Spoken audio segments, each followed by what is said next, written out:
એક જંગલ હતું. એ જંગલમાં એક તળાવ હતું. તળાવની આજુબાજુમાં ઘણા ઝાડ હતા. તેમાં એક ઝાડ પર વાંદરાનું ટોળું રહે. ટોળામાં નાના નાના બચ્ચા પણ હતા.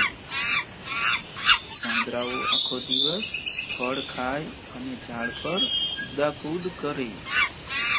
બચ્ચાઓ આખો દિવસ તોફાન કરે, ઝાડ પર ઊંધા લટકે, એકબીજાની પૂંછડી પકડે, એકબીજાને ટપલી પણ મારે.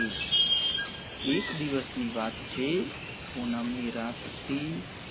ચાંદાનું અજવાળું તળાવમાં પડતું હતું.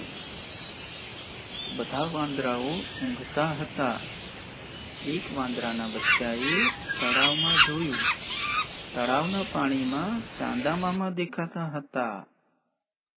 તેની બાજુમાં સૂતેલા બીજા બચ્ચાને ધીમેથી જગાડ્યા.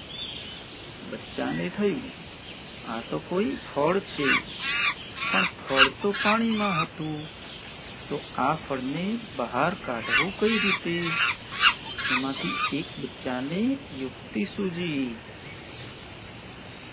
એ તો ઝાડની ડાળી પકડીને નીચે લટક્યું. તેની પૂંછડી પકડી બીજું બચ્ચું પણ લટક્યું. બીજાની પૂંછડી પકડી ત્રીજું પણ લટક્યું. આમ એક પછી એક એમ બધા બચ્ચા લટક્યા. છેલ્લું બચ્ચું પાણી સુધી પહોંચ્યું અને તે ચાંદાને પકડવા ગયું.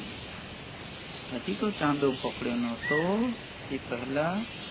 એ પહેલું બચ્ચું જેણે ડાળી પકડી હતી તેના હાથમાંથી ડાળી છૂટી ગઈ. પછી તો બધા બચ્ચા ધબાક કરતા પાણીમાં પડ્યા. પાણીમાં છટકિયા કરવા લાગ્યા, પણ ચાંદો પકડાયો નહીં.